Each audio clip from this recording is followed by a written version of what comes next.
Cueing the cheesy intro. Kevin Hale here, doing another round of shots on the Sunday night, August 10th, 2025. Hope everyone is doing well. I got a full house. I'm going to start getting people in here. We got Dave-O. Welcome back. Good to see you, bro. Yes, sir. Our usual other cast of characters. The Doc is in the house making his house call. Doc, how are you? Yeah, I'm doing fine, Kevin. I almost didn't make it tonight. I was too busy writing out those big checks to that BBN United NIL collective that's out there. Yeah, how many commas in that check? Well, there are plenty of commas. I just hope that the other panel members that are coming on will be able to match me in filling up all those buckets that Mr. Barnhart has graciously and unashamedly placed out there for us. Buzz, welcome back, sir. How are you? What up? How are things? I can't tell whether I can see or not, or whether I've got this framed properly or whatever. You look good. Looking good. Yeah. Yeah. Okay. TB, all right, Terry Brown. Terry, what's up? Not a whole lot going on out here in the Midwest, folks. V Styles Band, welcome back. What's up? Thanks, Kevin. I'm on fire right now. All right. It's gonna be live. Let's keep it going. I'm gonna keep it lit for you. Keep it lit for me. Rounding out tonight's round table, we got a couple of new kids on the block. Chris, Jen. Chris, how are you, man? I'm doing well. I wouldn't say I'm a young kid, but a young adult. But I appreciate you having me on, and I love the intro to the podcast. Oh, thank you. It's cheesy, but it's my thing. Jenna, welcome. Hello. How are you? I'm doing good. I will say I'm unfortunately not able to match Doc's check. I don't have many commas because I am a broke college student. So. Yeah, well, you have to take that in consideration, Doc. Hey, can I seriously ask one question to get? You things can ask. going? Yes, one. Yeah. I mean these two youngsters are relatively youngsters in this world, and why in the name of God would you want to put them around a bunch of people like you who are jaded and bitter about everything? I'm not jaded and bitter about everything. This bunch complains about the number of pink packets and blue packets, that are there on a table when you go to a restaurant. I mean, it's true. It just is. Okay.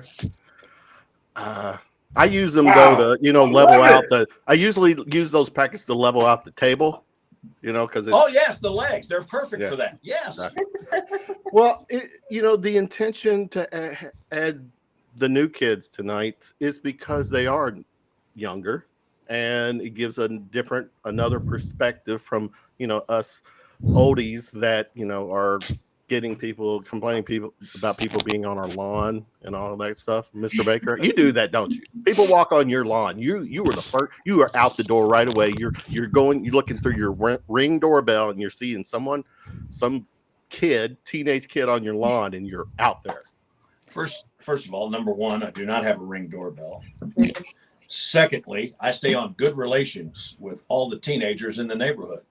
So when they're out putting bags of stuff on people's porch and ding dong ditching them with their doorbell, they don't do that to me because they see me as a beacon in an otherwise morose place. You're an icon. That's I'm a fanboy. I'm glad you're here with us. Everybody knows me, Buzz Baker. Yeah, Buzz Baker. Have y'all met Buzz? You know where? I don't think so. I mean, they're different than most college students. Like my kids, the first thing they would have done was gone palm up during the meeting, indicating that they needed money. So it was just a soft sell there with the poor college student line. But it's great to have them. Well, Jenna made it clear she can't match Doc, and Doc will cut her some slack on that. All right, we are streaming live on our Facebook, X, and YouTube platforms. To our friends watching and in the chat, thanks for the hang. Appreciate you. Cheers for anybody with a beverage. I got Coca-Cola. You can Coca-Cola, whatever you want. It's a very laid-back show, guys. We will be going heavy tonight with UK football. We did, I started the show back up last week. It's a seasonal type show where it's basketball, football season. I do the show. Anybody else, all the other sports out there, there's a lot of other podcasts you could follow and, get their perspectives. And then we'll also talk about BBN United. That was something that was, I think, launched this past week. I get everyone's perspective. Final shots to end the show, and maybe anything else that I deem necessary to bring up. One thing I noticed for Jenna and Chris, the rest of us, well, the panel, we got Buzz, we got Doc, V Styles, TB, Davo. Jenna, Chris, do y'all have nicknames? If you don't have one, get one before the next time you come on. I was always called BZ in high school growing up. So BZ. Yeah. I like that. Okay. So that's Jenna? a nickname for me. Not really. My dad, his whole life, wanted to push the nickname Lif because my last name's Lifshen. He wanted to be called Lif. So I might just take it in spite of him trying to make everyone call him that. And take it. Sounds like a kid, Buzz, in spite of a kid who says that to their in spite. All right. Okay. Let's get this started. I'm just keeping it real here. We're gonna go heavy with Kentucky football, and I don't think anyone will probably push back on this with the lady on the show tonight. We'll get the ball started with her. And then we'll just make our rounds for everyone to chime in and purge and complain at each other. And fans hot. If you're fan, you were hot. Stay hot for this next 50 minutes or so. Where this is kind of the state of the union, state of the football program, and I'm just kind of going back to last year, working our way into the new season. Some talking points maybe to throw out from last season. 4-8 record, 1-7 record in the SEC. First time since 2015 that we were not bowl eligible. I mean, so that ended a streak of eight, I think. Schedule wise, it's the SEC, so we know we're going to be facing lots of top 25 teams, coordinators, quarterbacks, definitely just struggles with last season. Mm-hmm.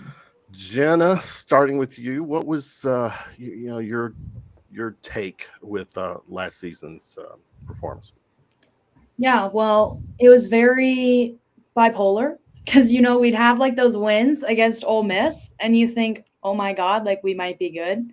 The whole Georgia game, I was there. I don't think it's ever been louder in that stadium. It's probably still one of the loudest environments I've ever been in. And I'm from Austin, so I've been going to Texas football games my whole life. And I still think that game at Kroger was louder than anything I've been to.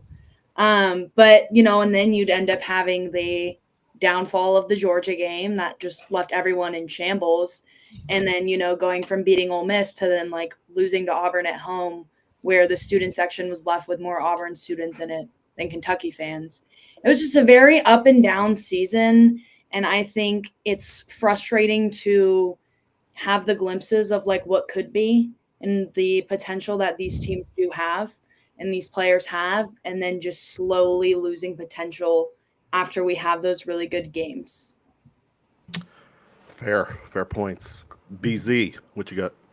Yeah, for me, it's like what Jenna said, but there were, like I said, ups and downs throughout the whole season. And I thought after the South Carolina game, I thought UK is going to be terrible, and then of course they turned it around against Ole Miss. And I was like, wow, UK has a chance to go get 7-8 wins this year. Obviously that didn't happen. Went 4-8. I was at that Auburn game with my family, and I thought we were going to win. We went up 14-0, and then after that was a complete collapse.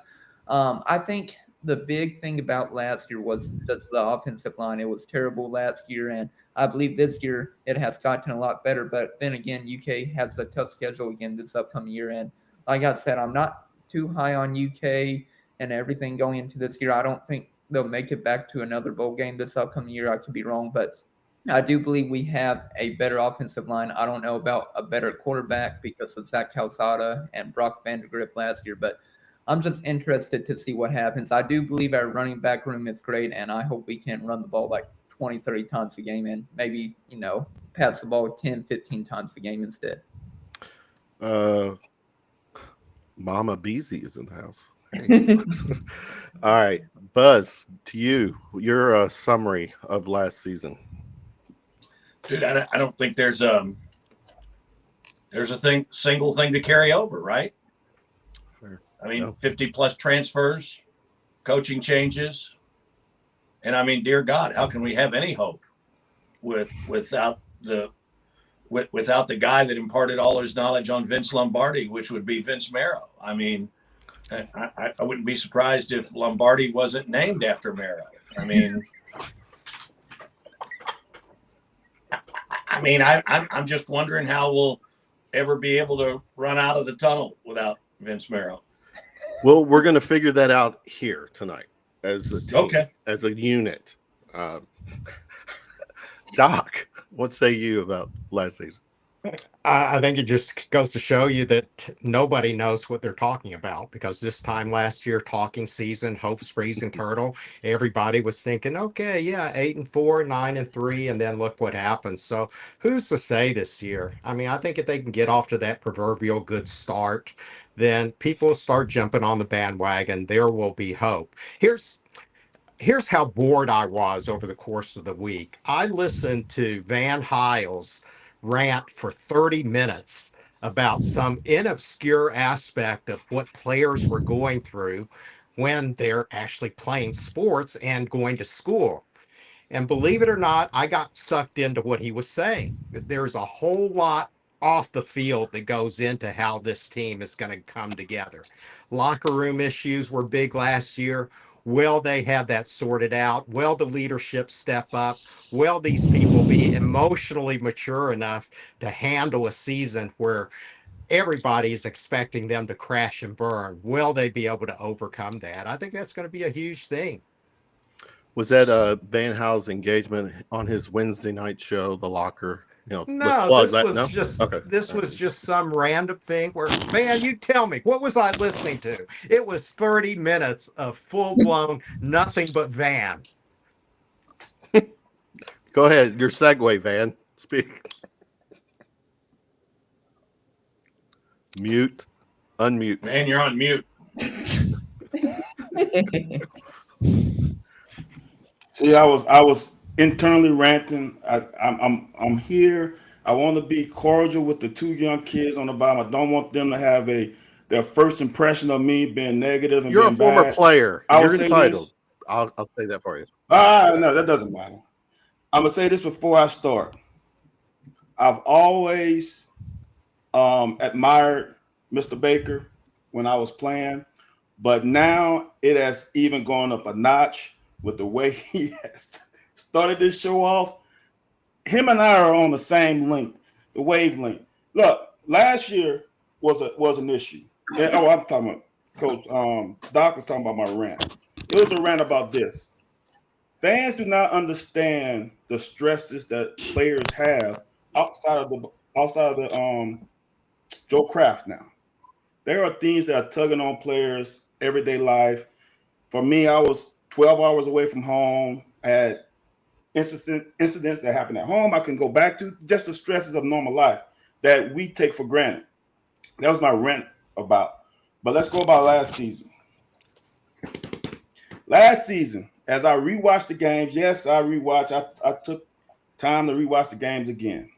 That was not a 4-8 team. That was not a 4-8 team. Talent-wise, I want people to understand. the gap has always gotten. No, go ahead. Sorry. And there wasn't even talent. It's just in 18 and 21, everything went our way for us to win 10 games. Last season, nothing went our way. I mean, I want people to understand the South Carolina game. Guess what the halftime score of the South Carolina game was? Tell us. It was 10-6. It wasn't like people say, well, the players were unprepared. They didn't come out ready to play. No, it was 10-6. As Beasy said, the Auburn game, we was up 10-0. Ty Bryan had an interception on the plus 40 to really seal that game in the first. Dude, we scored 10 points in one quarter. How many times that happened? Points in the first quarter. But Van, even though it's different sports, Eddie Fogler used to say all the time at the SEC tournament when he was down at Vandy in South Carolina, you are what your record says you are. You are. You are. Eddie Fogler, no doubt about it. So for me, after watching the games over, we were not a 4-8 team. Were we at 8-4 team? No. But we could have been a 6-6 team. So not as bad. And for people to sneeze at 7 wins for this program, I don't know what to tell you. No, it's 7 wins for this program is like 10 for LSU, Ohio State, Alabama. It is. But we didn't have it last season. We didn't have it. We did. So, TB, speaketh. Oh, yeah. Well, it was rough, particularly that Louisville game where we had players going to the concession stand while the game was going on. That's not great, right? That speaks to locker room culture. So, last year wasn't great. The Georgia game was an opportunity. And I know everybody's seen those, like the clips of UK football of the recent past, and it's all about making those big plays, like the Steven Johnson game against Lamar Jackson at Louisville. You have to come ready to play and ready to take some chances. And the last few years, Kentucky football has not done that, and that's the way you move it forward. So as we look forward to this year, I'm like, can we put our players in a position where we're out there? Fortune favors the bold. Be bold with it, right? That's what I'm looking for. All right, Davo, finish it or your take on last season. It was just pretty infuriating, so much throughout the season. Like pretty much everybody has said here, the season ended with a 4-8 record, but at the end of the day, we saw so many games that we just pretty much shit away. Vanderbilt, we shit that game away. Auburn, we shit that game away. Georgia, we shouldn't have punted whenever we punted, but that's a different story for later on.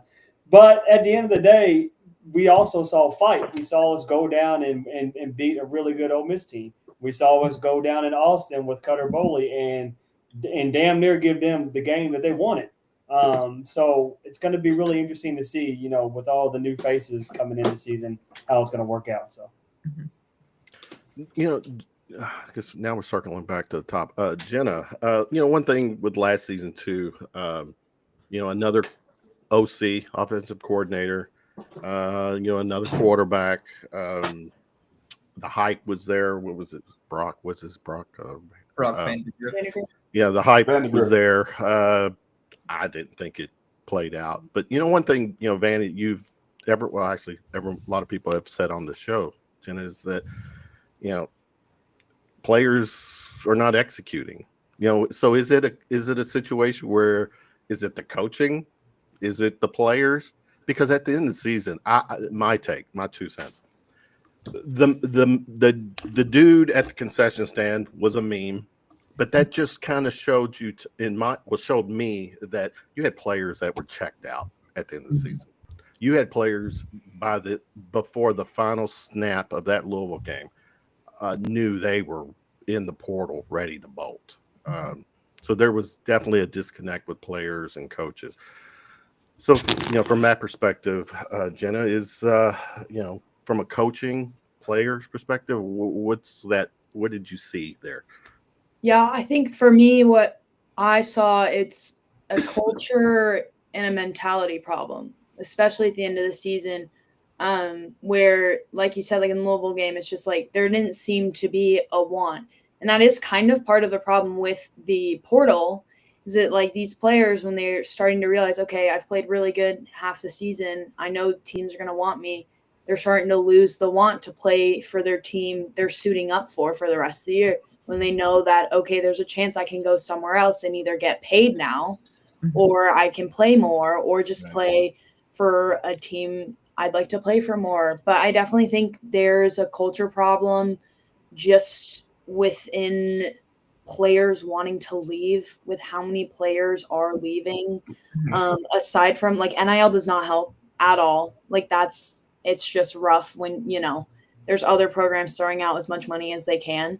But it goes just beyond coaching. Now, coaching does influence the culture, and it definitely can make it worse or make it better, but it is not fully up to them the way players act. If you don't have a really good locker room leader, teams can really struggle. If you don't really have vocal leaders or someone willing to step up in games like Louisville, where it's like, why are our heads not in the game? Like someone in the huddle that can bring some energy back. It just seemed like that was a big lack. And there just seemed to be a lot of disinterest from fans, from students, older fans, newer fans, younger. Like, it just seemed to be a full disconnect, because everyone could just feel the sense of like they're giving up. Like, why should we show up if there's this sense of, the season's already over when there's still games to be left played, Good perspective. BZ, add to Yeah. that. Yeah, what she was saying, just I felt like the culture was broken last year. I mean, you added 50 new players this upcoming year from the transfer portal, and then, of course, from this year's class of 2025, right? Yeah, class of 2025 for football. So you added 50 new players. A lot of players left, transferred, graduated, went to the NFL. So I believe with all the new players coming in, I believe it's going to be a different culture. And also, Vince Merrill leaving, it was sad, but then at the same time, UK added a lot of new players for the class of 2026. So maybe it wasn't the biggest loss with Vince Merrill leaving, but like I said, I believe this upcoming year it could be better with the offensive line being new and improved. And like I said, I don't know about Zach Calzada. I hope he's better than Brock Vandegrift last year. I wasn't the biggest fan of Vandegrift last year from just his Georgia practice highlights and everything. So I wasn't the biggest fan of him. And like I said, I was nervous before the Southern Miss game or during the Southern Miss game last year, because it just felt like he was underthrowing balls, and it made me nervous for during the year. And of course, they went 4-8. But like I said, I thought the culture was broken last year, but I think this year it could be improved. And I remember Mark Stoops was saying that 2 freshmen, they have shown up to practice late, like 2 different freshmen, and like the team got on to them immediately like the players did. So I'm just excited to see now that players are holding other players accountable compared to last year, where it sounded like players were coming to practice late all the time. Okay. I didn't know that about the players being tardy all the time. Buzz, add to that. Players, coaches, Lions and Tigers. What's the disconnect here? Well, press Van's buttons too. Go ahead. If you remember, like on the first game day last year, they were talking about the fact that Ohio State had spent $20 million in the portal, or had $20 million in NIL, and Nick Saban said, "Well, you can do that, but if you pay the wrong people, you're out of luck. And he added an adjective there. And that's what happened here last year. I mean, again, listen, I could probably pound on Vince Marrow for hours. I don't want to do that. But, I think if you look at the body of work. 30 minutes. You got 30 minutes. Yeah, but if you look at the body of work, it's easy to do that.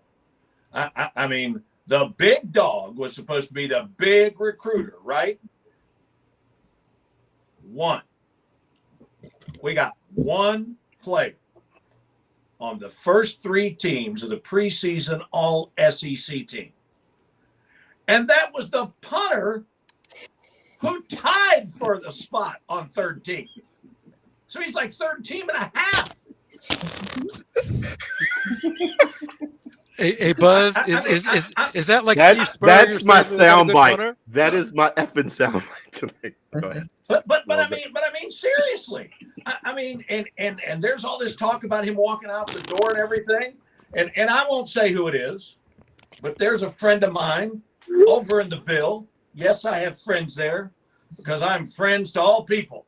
You're a good man. We hold an altar call every week, hopefully, to bring wayward friends back home. But somebody said, I'm not sure that Jeff just didn't buy a house or didn't rob a house that was empty. And, I just don't know where else to go with this. I mean, honest to goodness. I mean, you don't have to convince people that you're going to turn this thing around anymore, right? You're just writing a check. Yeah.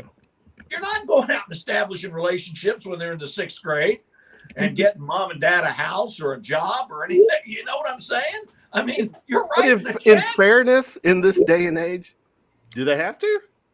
Do they have right to down what? the portal? Why do I need to worry about a 8th grader? Why do I need to worry about a middle school kid when you don't? That's what I'm saying. You don't need to put any time into that stuff. But that was supposed to be his calling card. True. Yeah. All you got to do now is you got to identify somebody and see what you can do to pay him. Fair. And I mean, if he's the greatest recruiter in the world, as he says he is that going to help Louisville at all? Because they're going to have to go to that pro model as well, where you have a general manager. Because it's all about identifying people, trying to make a contact with them, and making it work. We heard Mark Pope this summer talk about having some money ball guys. Mm-hmm. So I don't know what his numbers are, but he's obviously sitting there, and let's say he's got $300,000 he hadn't spent yet. Okay, who are our best value guys? Just like fantasy football or whatever. Who are our best value guys for $300,000? And I bet he's got 10 names on there. Yeah. And I mean, is that going on now? don't. Good talking points, Doc. What you got?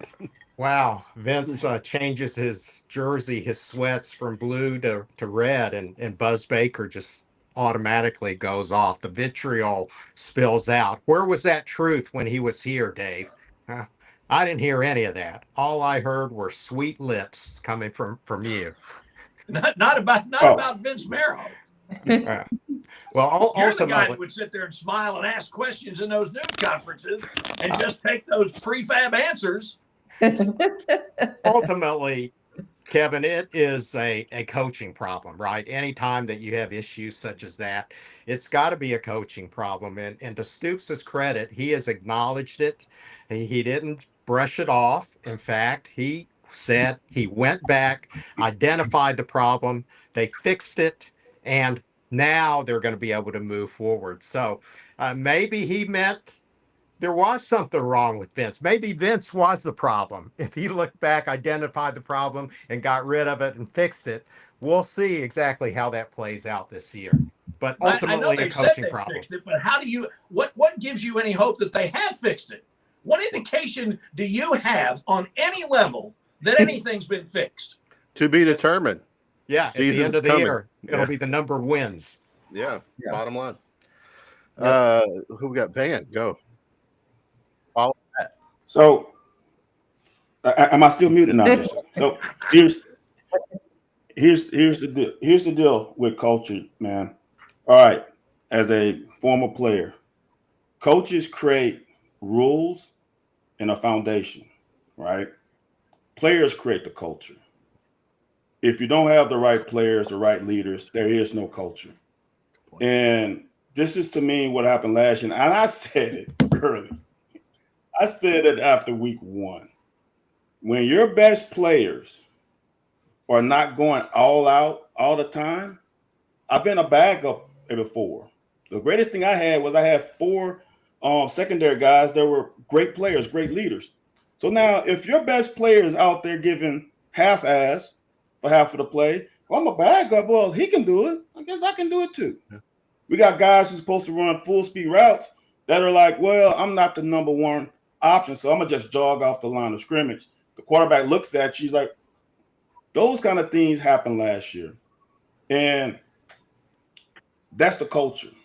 And when we had DeAndre Square, when we had guys like Josh Allen, Benny Snell, so you had to go face to face with them when things. So we didn't have that. And I'm gonna say, as Jen said earlier, NIL has been a problem. And some of these guys who were making the most money in NIL, our ROI on them was horrible. And that was the problem. Players create culture. I played with some great coaches. Coach Kerr was a great man. Coach Kerr's greatest problem was he couldn't find an offensive coordinator. But that defensive staff he had was great, right? And the culture we created defensively carried us through some of those games where we won 3-0 to stop a 12 losing streak, right? 3-0 to stop a 12-game losing streak. Think about that, though. But just think about the mental gymnastics you're going through. Like, dude, we're allowed 12 games in a row and it's 0-0. Are we serious? Like, so coaches don't forget how to coach. Coaches don't forget how to coach. When your players don't create the right culture, execution comes to respecting your teammates. If that doesn't happen, there's a culture issue. And last year we had a culture issue. And the thing about it, when you have a culture issue, you got to get rid of the cancer. So flipping that roster was needed. I know 50 new players seem like, oh my God, this is a problem. But it was needed because we had to get rid of some of those issues that we had last year. And Van, let me ask you one thing, because you've been through this. So if that's the case, and all those guys are the issue like that, nobody wants to take guys like that, right? You're taking guys like that because you can't really get the guys you want. And so then you got to go to first available, cross your fingers, pray, whatever you do, that some of the bad issues that have those players in those buckets, and people can bring up the fact that these are students. Listen, they're getting paid now, okay? This is all fair game. And so if you're taking people like that, that have questionable work ethic or habits or whatever you want to call it, I mean, it's because you feel like you have to, and you're just hoping you can get through it. Is that fair or not? It's fair to a point. I think this is what happened, in my opinion. Our calling card was being able to identify players, recruit them, develop them. That was our calling card. I think the coaches got to a point of, let's say you're that guy who has a good job and you're only able to attract certain type of women, right? And all of a sudden you make a lot more money. Now a lot of higher level women are attracted to you now.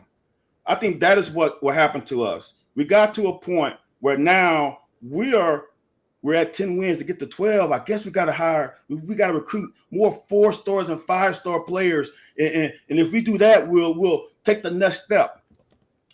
That's not the right thing for this staff to do. It wasn't the right thing to do, but that's what they thought they had to do. So then we went after players that we were not even able to go after. And now they was like, okay, we'll come to Kentucky. You guys won 10 games. And then those guys came and created cancers. They became divas. Then the NIL came, and then became super divas.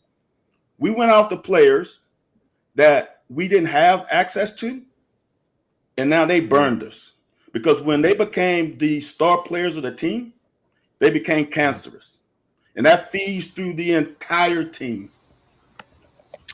You're going to name names? Oh, Barry Brown, big time. Here's the thing, man.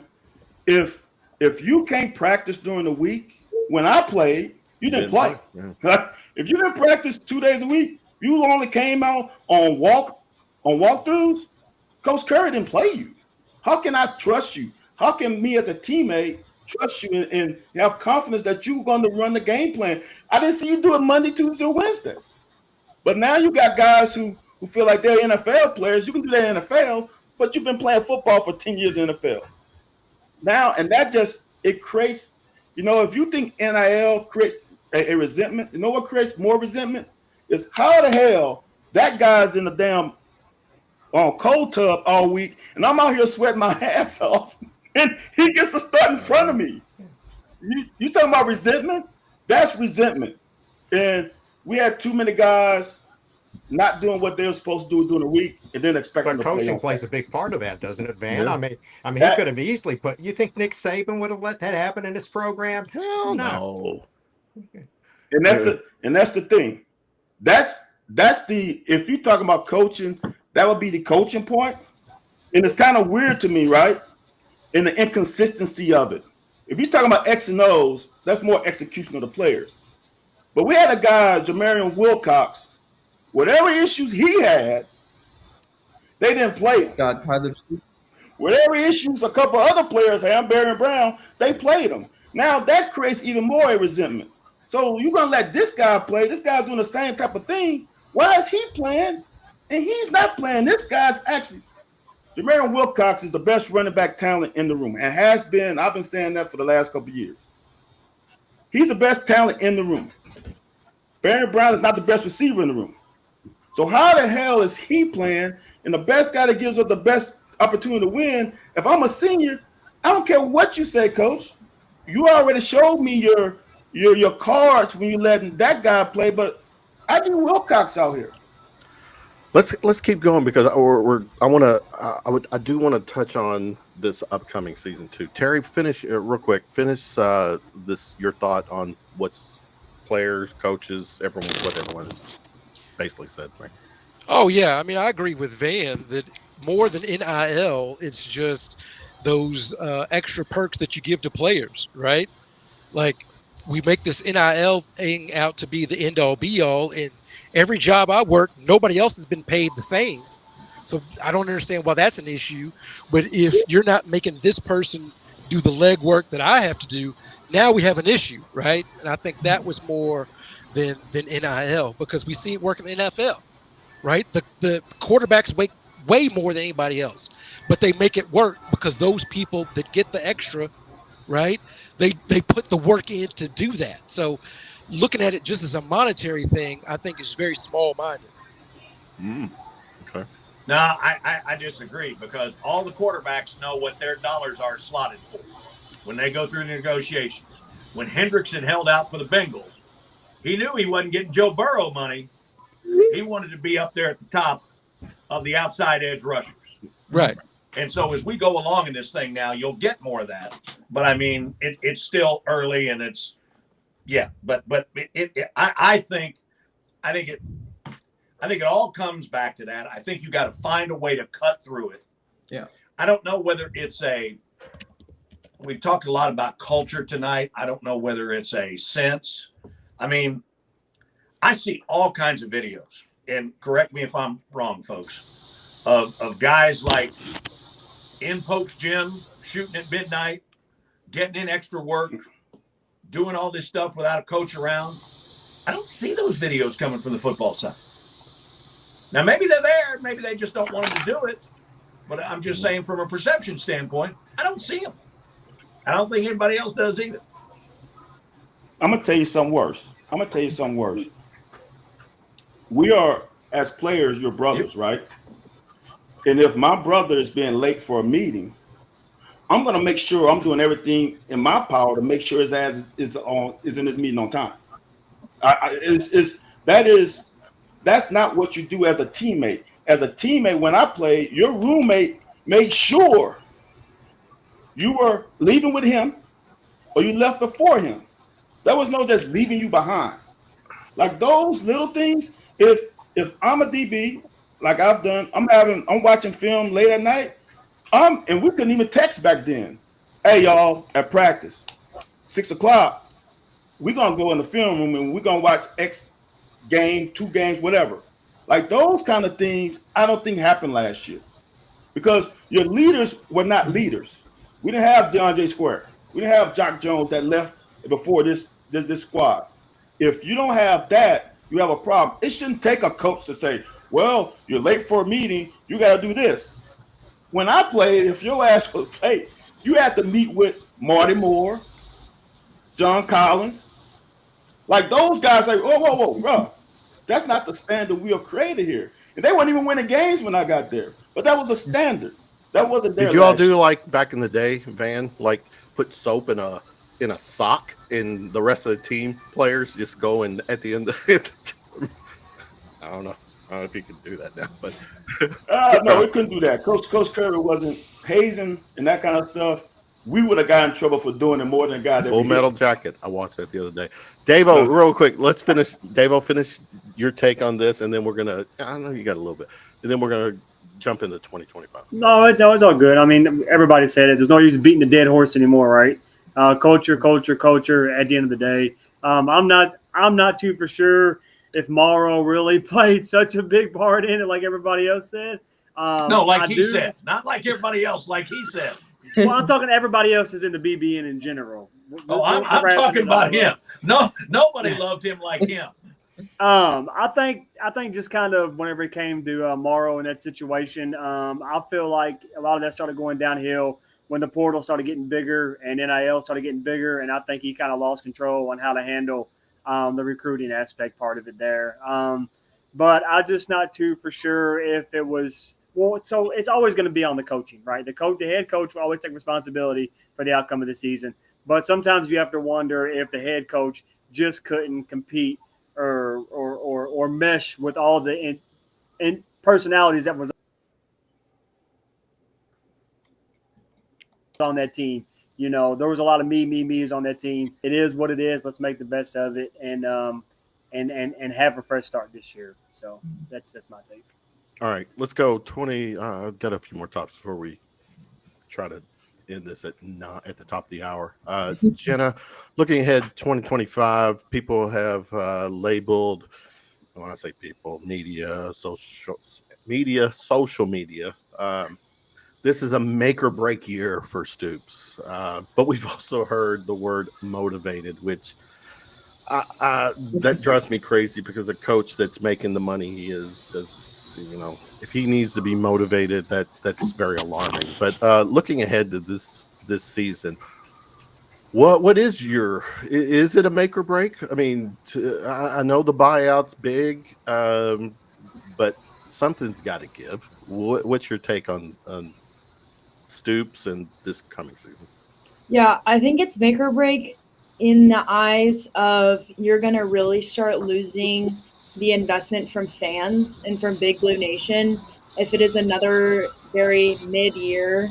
And even if it's another year where we have one really good win where it's like, oh my God, we're back. And then similar to last year, it all falls off. I think that's when you just start losing fan engagement because there's just no consistency and it gets really frustrating because, you know, when they're asking for all this investment in money and for fans to be engaged in a program that is not succeeding to the likes of their SEC opponents, you are wondering, what am I paying for? So I do think it kind of is a make or break year for him, but you know, I want to be hopeful in the fact that the culture's changed. It's kind of hard to know until you're seeing them on a field playing against a real opponent. But I like Calzada a lot. He has been playing for 2 years straight in games, even though, you know, at UIW, you're not playing big names. He's getting that experience. His offensive coordinator has experience. He worked with Jalen Hurts. He worked with Caleb Williams. He's a lot of really good experience with quarterbacks. I think probably benefited Calzada a lot as he was developing. And I think taking that step back from the SEC to develop and then wanting to come back in and, you know, in my eyes, kind of end his SEC reign on a high note that could benefit the team a lot, but the schedule's rough and it's going to be hard. And, I'm optimistic to a point, but I'm also not going to say, this is going to be an 8-win season. I don't know if I'd even say bowl eligibility yet, because I really just need to see the team play and see how they, do they actually play 4 quarters this year? Are they actually leaving everything out there? And do we actually have strong leaders who are going to be consistent for the team? Or is there still going to be this loom of just not finishing? Go Beasy. Yeah, I think it's a make or break year from a fan's perspective, but I don't think from a university perspective, just because the buyout is so big. I don't think, in my honest opinion, UK will be bowl eligible this upcoming year just because of how tough their opponents are. And like I said, I would love for the football team to prove me wrong and the other doubters, but for a fan's perspective, I do believe it's a make or break year just because.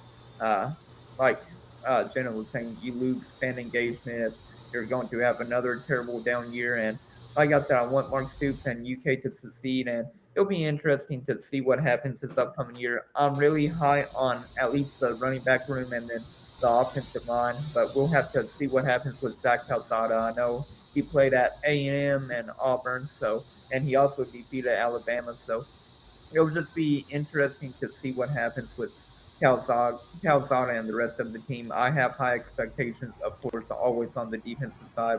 Brad White never fails us at all, so I don't think you have to worry about the defensive side. It's more just, can the offense stay consistent this upcoming year? Keep on with this, Buzz. Brother, I don't know. I think it's just a mess everywhere out there right now. I think when Mitch Barnhart had his deal to sit down and talk, or when he said we're a month in and anybody thinks they got this figured out, they're crazy. I agree with that. I think all these collectives and everything, except the ones that are through the university, are gone now.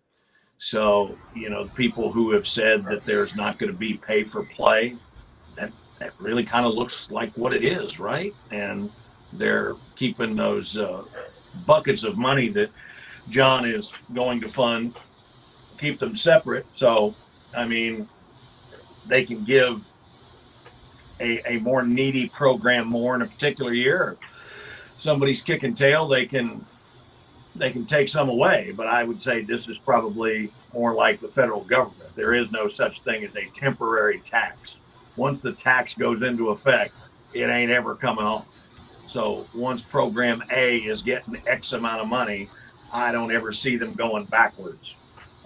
But as it relates to this, I think there are all kinds of questions. My boy Oscar Combs, who John and many others are fond of, he always said, not wins and losses that fire coaches, it's empty seats. And I haven't heard the latest, but early on the season ticket sales were not good at all. I think I told you guys last fall, and there were some scoffers even back in the spring about the fact that this financial situation isn't good.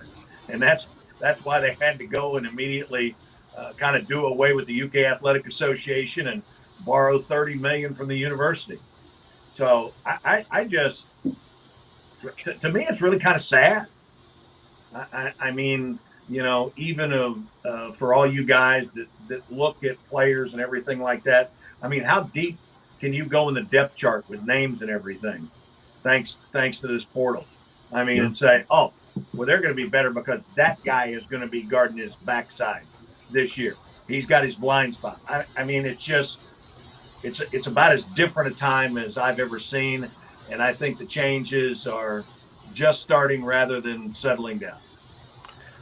Oh, that's heavy, but I'm with you though, Buzz.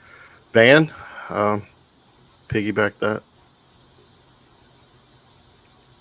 Unmute. There is a problem in your locker room right now. With accountability as it relates to the microphone. My locker room. I've lost control.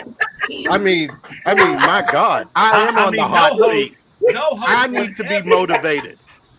No host would ever just let one of his panel be there and not know that his mic is on. Well, He'd be texting him. Caught me off guard. I can't I thought Doc was see going there. that his mic's on mute. I thought Doc was Yeah, going well, there. you're right. I mean, hold that thought. Doc was going there. I got to stay in process here. Doc, you're next. Piggyback. Oh, wow. Okay. Well, this is exactly the way it happened last year. Yeah. to all the negative Nancys out there, I've been on this possible 7-win bandwagon ever since the get-go. But like I said earlier, nobody really knows at this particular time. Because if you truly look at Kentucky as isolated, yeah, there are all sorts of uncertainties, all sorts of unknowns, all sorts of things that we need to worry about. But all these other programs are having to deal with the same things also. So who's to say that some of these teams aren't going to self-destruct midway through the season and end up being fodder for Kentucky? You look at the schedule, yeah, sure, it's very, very daunting. But, you know, you've got these 3 games that you should win. You've got Florida, Georgia, and Texas you're probably going to lose. But then all the other ones, they're a toss-up. You win half of those and you're bowl eligible. This question about whether Stoops is in or out becomes moot. Damn, tonight Doc has been the one. I can't believe I'm most positive, right? Buzz. I can't believe I'm agreeing with Doc. That is crazy. Great minds think alike, man. I always told you that. Before I let Van talk, see, he's covered himself. He's more political than he wants you to believe. Because let's make sure to isolate his first statement. Da-da-da-da-da-da-da-da. But nobody really knows what's going to happen. Exactly. So if it goes the other way, he's completely covered.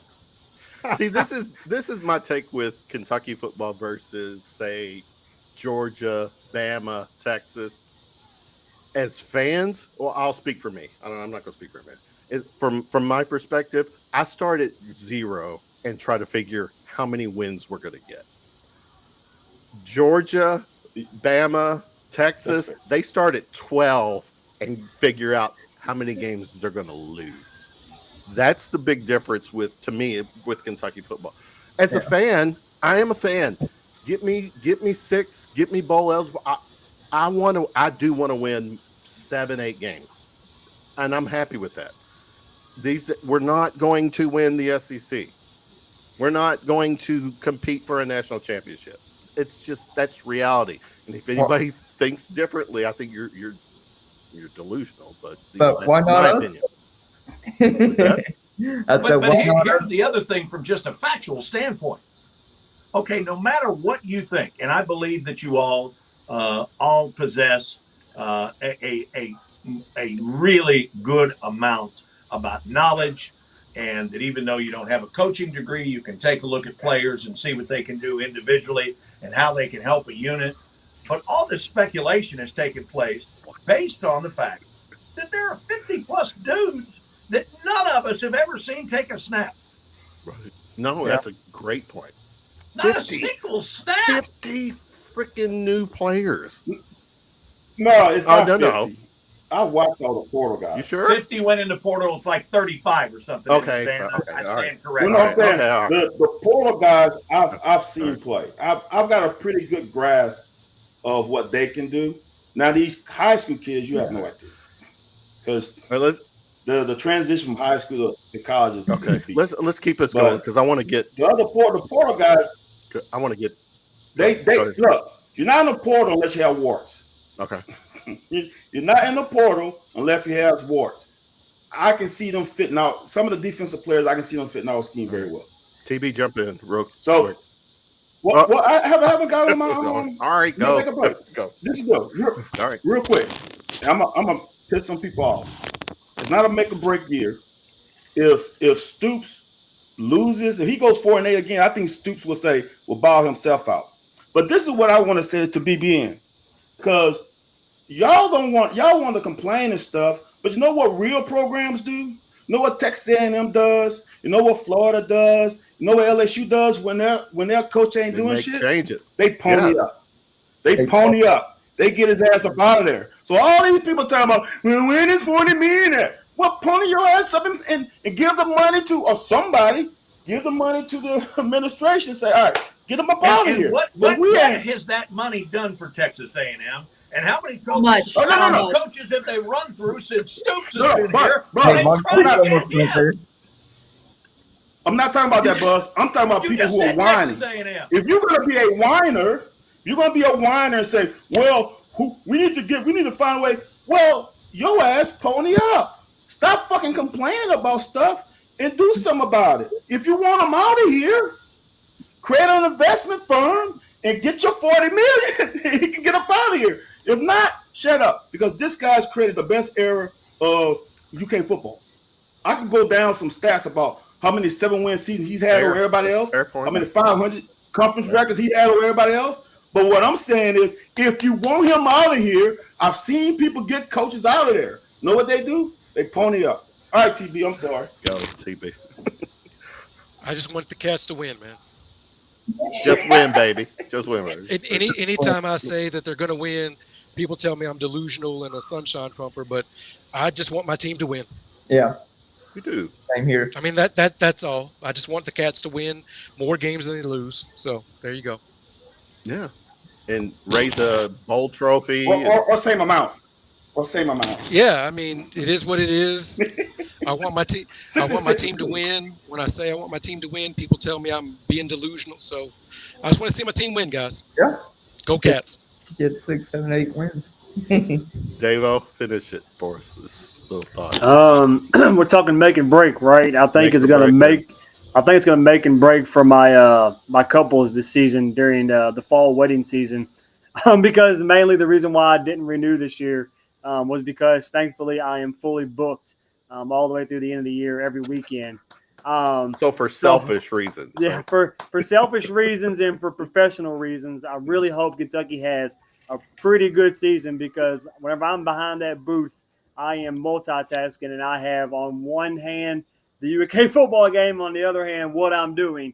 So as long as we're doing well, the couple's going to have a great night, and if we're doing really bad, the couple's still going to have a great night, but internally I'm going to be pissed off. So yeah, to all my future couples out there, go Big Blue, okay? So What is the number one most requested wedding song now? man, I mean, we got to talk about the error or the age of the people, Buzz. Honestly, if we're gonna be superficial and very stereotypical, it's always gonna be a line dance. You know what I mean? The cha-cha slide, the Cupid shuffle, all that BS. But honestly, if we're talking like the most generational song everybody gets down to, it's generally Whitney Houston. So, but other than that, it's really just kind of depends on the age group, honestly. Has anybody requested Not Like Us?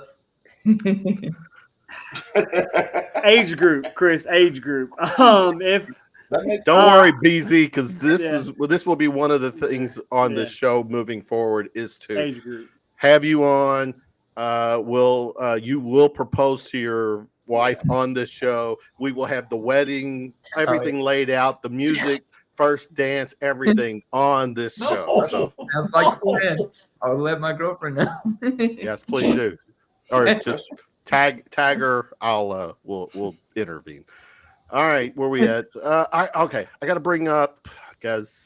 Jenna, start with you. BBN United. It's a fan loyalty and membership platform. I didn't know this, but the Club Blue. It was. I heard something that it was kind of like taking over. It was like this evolution of Club Blue, which I actually have to admit I wasn't familiar with. The purpose I'm hearing is it's a community platform for fans, NIL, there's a membership, different tiers, all these other benefits. Jenna, your media, what's your take on this BBN United?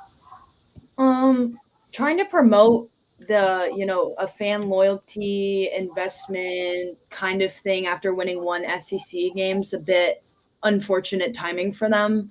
Asking for them to, we want if you have money, you want us to invest into us. It's just not football, though, right? Well, I know, but I think looking but during at this right now. at the For moment. football, Yes, it's no, unfortunate, and it's like the timing makes it feel more gotcha. relevant to Football football related, yeah, because of when right. it launched. Yeah. That's fair. Obviously, for basketball, that's a different story.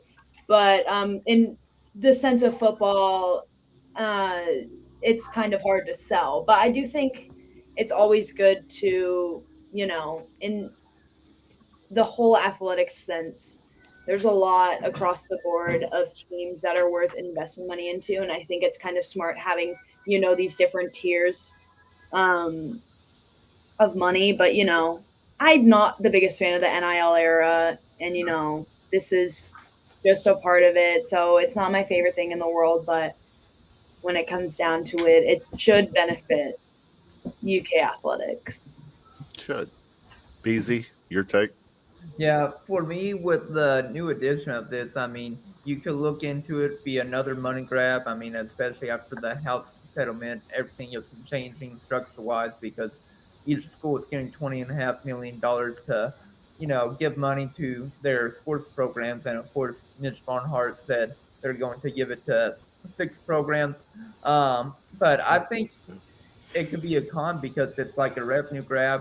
I mean, with media rights, ticket sales, and merch already in play. I mean, it could be a money grab, and of course, Kentucky isn't known for raising a lot of money for their teams and everything because it's not, as rich as Alabama, you could say. So other schools like Georgia, they have more money to give out, So it'll be interesting to see with that. But pros, I mean, it's a way to connect with the athletes, and that'll be great. But like I said, I'm just a little bit nervous being another money grab for UK to get paid, of course, to pay their players and athletes. But I'm just nervous about that for sure.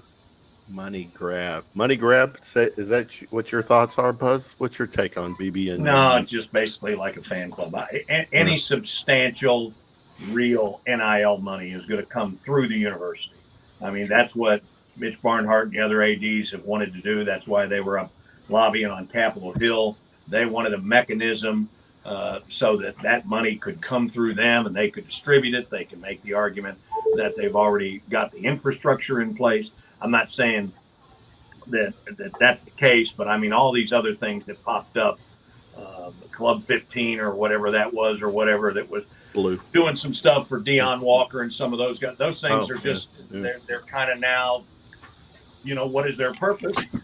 And can they get involved and compete with the university with all the money that they have? So I don't see it being a significant piece of the pie. No? Okay. Doc, I mean, you've got your wallet or a checkbook out. Yeah, You obviously already sound like you're check.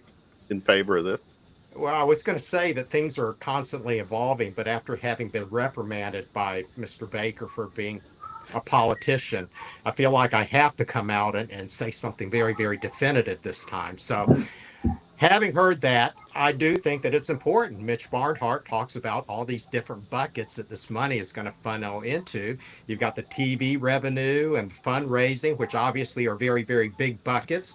You've got season ticket sales on one hand, which comprises another bucket. Then you have all the sponsorships with all the businesses. That's important too. I think in order for Kentucky to stay competitive, we need to see this become successful. We need to end up seeing this bucket fill up.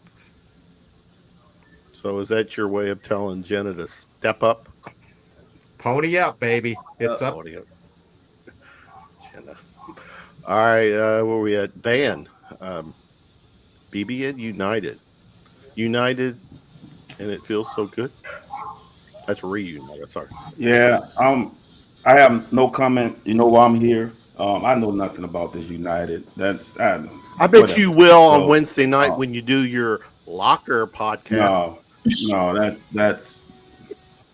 I'm all for players making money and getting paid, but all this other, man, this is just, I don't talk about things I don't know, so I can't offer anything of any insight into this. So pass along the good TV. You bring, on some our upcoming future shows. I've got to hit you, A. Dot, former players.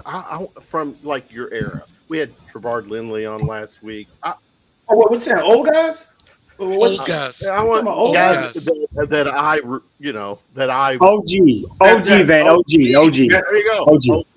That actually lost a lot of games. That, Lost more games than we won. for the record, You want those for guys? all the pity party that we're giving, we're having right now for this. How many games did y'all win in your era, Van? This is not a reflection on you because you're a badass. This is how little we won. I can count it like this: 14 games In 4 years. 6-1, 4-4. That's how many games I won. In 6-1, In 4-4. 4 years. Yeah, 6, 1, 4, okay. 6, 1, 4, that is 4. Okay. I mean, I forget how many years Coach Curry was here, but Van will remember this. They had a game, one down at LSU for the first time in forever. And I'm on the plane sitting next to Mike Archer. And he said, he said, do you realize that this is the first time that most of these guys have been on a winning plane coming back from the game? Wow. I mean, that's how much of a hole Van and we're trying to dig the thing out of.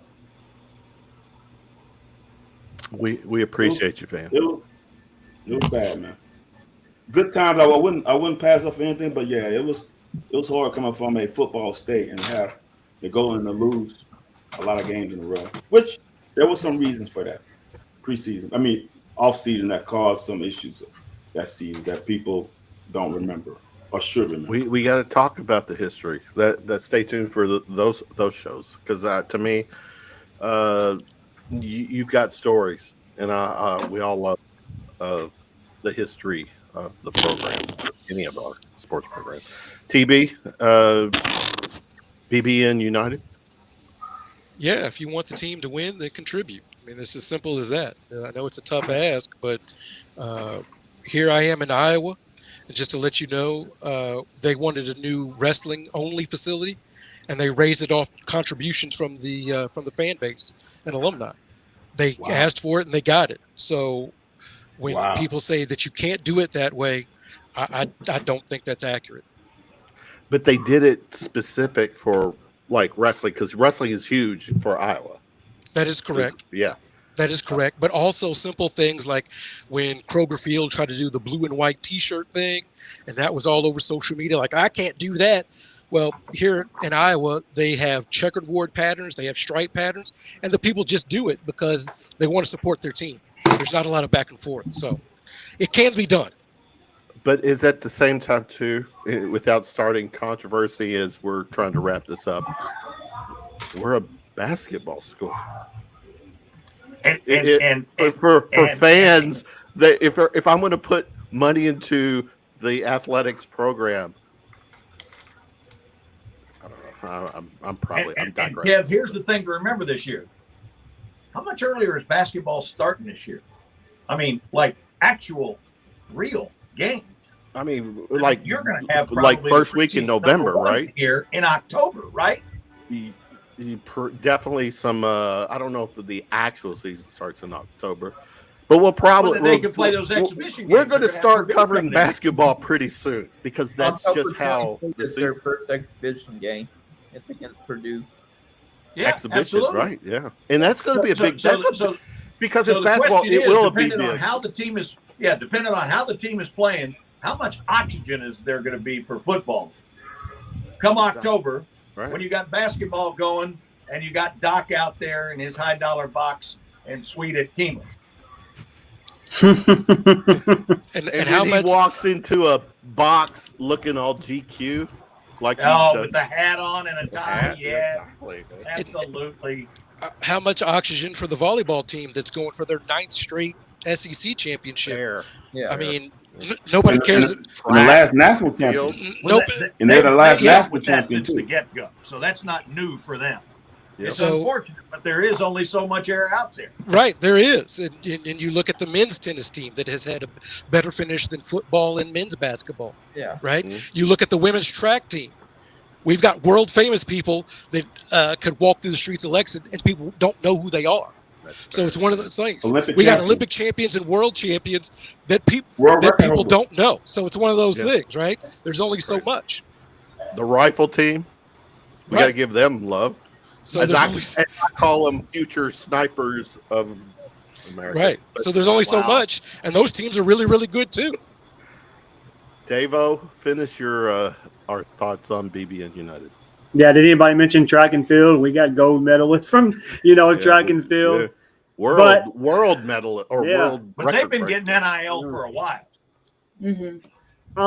So whenever it comes to this new collective, it's basically, to me, I didn't read too much into it, but it just sounds like a put up or shut up type deal. You know what I mean? Like Van said, if we're allowed to bitch and moan about the way, the direction programs are going, and you have whatever kind of funds to put into this, now's your opportunity. Right. And Kevin, you said it, and I really hate saying this too, but it's also going to be, it's basketball school, right? So people are kind of picking and choosing what they want their money to go to, but at the same time, they still want a really good football team. So they have to figure out, well, I think basketball in the state of Kentucky ultimately takes care of itself because it is the brand in the nation, right? Kentucky basketball is going to do what Kentucky basketball is going to do for the most part. But whenever so many people want all this problem with having a really good football team, we have this platform now to take care of that now. So let's just see what happens ultimately. But to speak to your point, Davo, that didn't happen in the last days of the Calipari regime. Yeah, but last days of the Calipari regime, people were done. Yeah, but people have gotten at that point, as silly as this sounds, and Jay Hayes will rip my ass for it later, but people got tired of Cal because, they saw the direction it was going. And but, in fairness, and even Cal said during his first presser, it's a 10-year marriage. He ran his course. Yeah. All right, let's but, this is important. Doc, look, as Jay says, Doc's fedora is one.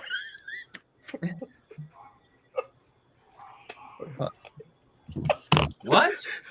Doc's fedora is whining for prosperity. Doc, plug your book real quick. Go. Yeah, that's a perfect Yeah, segue. come on, Whining for posterity, lessons in life, sports, and other things worth complaining about. A lot of people have read it already. They've really, really given me some good feedback on that. I think I'm going to continue to whine, and I think this forum is the perfect place for me to continue doing that. Hold on. Let me do it with panache too, Doc. give me 15 seconds, but here it is. Am I sharing my screen? Can everybody see? Wanting for posterity. Yes. All right. Doc's book. This is it. I did my part. Yeah, it's different from everything I put out before. Most of my other books are sports centric. This one really hits personally, and so I talk about all sorts of stuff. There's something in here for everybody. All proceeds go to the scholarship fund honoring my dad. So do it me a favor, go on Amazon, click on that, and you'll be supporting UK. 5 stars, baby. Or 5 if you, stars. or if you, yeah. Or if you don't want to read it, just go ahead and buy it for somebody else. And you're still supporting the scholarship fund. Absolutely. I don't know, Doc, do I Venmo you if I want to hear you read it to me? You read the book to me? I'll do that. Yeah. Anybody who wants an oral edition, just I'll give you my Venmo number, and you'll hear it all out there. I want some nights the last words that I hear before I fall asleep. I want you reading to me in my ear, Doc. How sweet. You've got a severe problem, my friend. That was a fun choice of words, Doc. I'm gonna safe space. It's a safe space. Well, by looking at the old clock. All right, I know. We just got carried away. All right, we're at final shots. Jenna, final shot. Anything you want? Sport, non-sport? Go. I'm gonna take something I saw on Twitter the other day because it made me laugh. That Kentucky football's luck, they're more likely to go 2-10, beating Texas and Georgia, than going 10-2 and losing to Texas and Georgia. Would you take that? If there was a betting line on it, I would probably take it. I'm not gonna lie. Wow, 10-2, Georgia. We want to beat Louisville. Unfortunately, I just think they're trending up and we're not trending. So anyway, Because of one game. one big. I was a yes. One. is But it's crazy with to them me. though. It's very That's cyclical. wild. They win 4 in a row. We win 4 in a row, and then it just goes back and forth. It's never competitive. It just seems like. All right, well, that's a whole I'm it's sorry. a whole yeah. I shouldn't have said It's it. a whole different. I'm going on mute. BZ, final shot, sir. My final shot is hopefully a motivated Mark Stoops will prove everybody wrong this year. But for me, I'll go with a 5-7 record this upcoming year. Hopefully, I'm wrong and we can get bowl eligible and win a bowl game this upcoming year, though. All right, final shot. Buzz, go. Final shot, sir. Chris and Jenna, I've tried to protect my own kids from situations like this. I'm sorry I couldn't protect you tonight, but obviously you wanted to do this, and so good luck and good bowling. It's interesting as you talk about Louisville. If I'm not correct, the greatest recruiter in the history of football was the tight ends coach. And didn't UK basically the last couple of years quit using the tight end? I did. I'm just asking for a Hey, friend. they Well, hang up and listen to your or answer. they used it against Tennessee. Josh Caddis finally got a touchdown. That's the key word, Chris. Now you're getting onto this deal. The key word in that Finally. sentence you uttered was finally. Josh Caddis' greatest play was recovering a fumble at Ole Miss. About that. Yes, good call, Van. Van, final shot, sir. That's Doc. What? I was on mute. Go. No, you know what? I had so many ways to go this. I'm gonna go this way because of what Jenna Beasy said. It is interesting when we win, the other team sucks. When we lose, we suck. Isn't that weird? That team had a down year. We beat Florida because they have down years, and then when they beat us, it's just interesting how those things go along.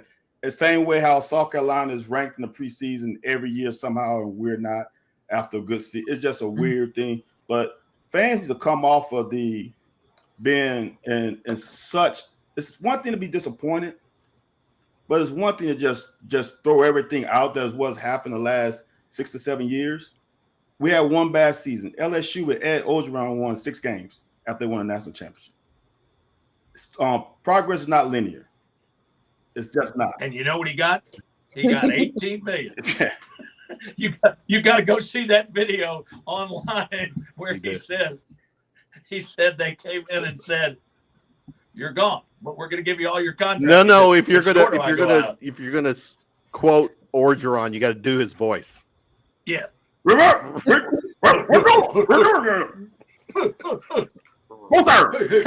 TB, final shot. My final shout out to the Indiana Fever for maintaining their position in the WNBA playoff race with 3 point guards going on injured reserve. So shout out to them. I love the WNBA. It's a great thing to watch during the summer. It is. Love that. Yeah. Good stuff. Oh, wait, hold on. I have to contractually say that Caitlin Clark is the second greatest brunette from West Des Moines, Iowa. I have to put that out there. My wife is the first. So there you go. Look at you. Hey, gotta give your wife a shout out. Was she in? Did she hear that? I mean, we scoring points for tonight. Yeah, she's right there. Yeah. It's too hot to be outside, so I got to do Central Time 8:20. You got a full night ahead of you, Bob. I love it. All right. Yeah, there's kids here, Kevin. There's kids. They're here. adult kids. Who hasn't given a final shot? Doc, did you give a final? Doc, go. Yeah, No, not yet. BZ and Jen, thank you for coming on. I do want to warn you that you all were treated like guests here today. If you start appearing as regulars, then we're not going to be quite as nice to you from here on out. So beware. But for my final shot, I'm going to quote JFK, former U.S. president. Ask not what your football program can do for you, but ask what you can do for your football program. Donate. NIL, baby. Let's do it. Woo! Only up. Actually, John, you're very close. The great line he had was when he was talking about the space race. And one of his punchlines in his speech at Rice was, "Why does Rice choose to play Texas?"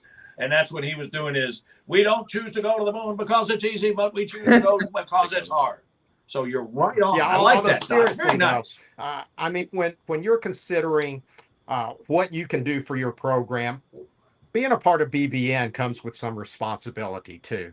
So we are supposedly the most passionate fan base. We need to go ahead and show it. So go to games in person, cheer like crazy, purchase merchandise, contribute to NIL collectives, whatever you can do. I guarantee you this: if you're personally invested in the program, if you learn about these players more than just their numbers out on the field, you're going to get a lot more out of the season, whether they end up being 2-10 or 10-2. Either way. BBN, the passion, there's no fan base like it. Yeah. And that I'm on Doc's side. Screw Buzz. Luke Buzz out of here. I'm on Doc's side. Let's go, Doc. I'm just going to let you know, Coach Rupp didn't have no NIL. He didn't have no TV contracts. He didn't have any of that stuff. Most people didn't even see him play. They only knew him through the voice that came out of the radio of 1K would live. Yes, well, this is why we can do a Sunday night podcast with a cast of characters, old and young. I'm probably the oldest, and the young. There's the kids here. This fan base is so fucking passionate, and there's always something to talk about. So yeah, BBN United, do your part if you can. Who's left? Davo, final shot. Who's left? Yeah, I'm gonna plug them again because I plug them all the time, and it's because I'm really passionate about it and how good of a program that they've become. The Atherton Fighting Ravens, they have an extremely fun scrimmage coming up against the back-to-back 4A champions in Boyle County this Saturday. So I'm super pumped about that. I am the official DJ for Atherton High School. Woo. Go ahead, TB. My Well, oldest, You're talking about the football team, but don't forget about the field hockey team. Field hockey. I hear they have a new captain that's not taking a lot of mess. Okay. That's my insight on that. But go ahead about We're gonna have to Atherton. keep an eye on that one. Yes, sir. Yeah, so Atherton football, kind of how what Van unfortunately dealt with, not a ton of success whenever I played for them. So it is really, really cool to see them, really kicking ass out there now and really making a name for themselves in Class 5A. They actually, in some sense, is ranked as high as number 4 in the state of Kentucky this season, with 17 guys with at least one Division I offer. So Wow. I'm super excited for that. I'm super excited to see where we end up. And hopefully where we end up is Kroger Field playing for the 5A state championship this year. Hey, I'm coming to some games, Davo, to embarrass my daughter. So let's all go. Let's all hang in the building. Hey, TB, because I'm out there, you get VIP treatment. I get free concessions, and you come hang out with me on the field. There free you Gatorade go. On me, TB. Because I'll be out there partying, embarrassing my daughter. All right, let me give one my final shot real quick. Last week we had one of the talking points. Last week was the 2025 UK Athletics Hall of Fame. We had Trevard Lindley on, and me being ignorant, I really thought Trevard was already in the Kentucky Athletics Hall of Fame. He's not. That's a dude. You can go check out his stats, his accolades. Him, Van, I'm gonna say is Lindley, Anthony White, Van Hiles. What's going on? We got to get them in the Athletics Hall of Fame. I'm just saying that's my campaign thing. All right. And John Gruden is not going to be the next coach, by the way. Let's get that out of the way too. Jesus Christ. Oh boy, BBN. This is the best thing about BBN on social media.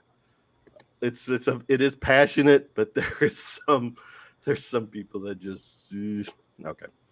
We went almost 90 minutes.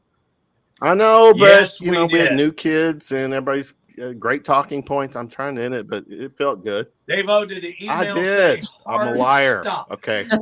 Jenna. You got to do better with your culture. Welcome, Jenna and Chris, to the show. You all will definitely get the invite to come back on. Everyone, Doc, Buzz, TV, V Styles, Dave-O, good stuff tonight. Wishing everyone in the chat. Thanks for hanging with us. All the comments. Appreciate you all. Have a good week. Go Cats, and we will be back next Sunday night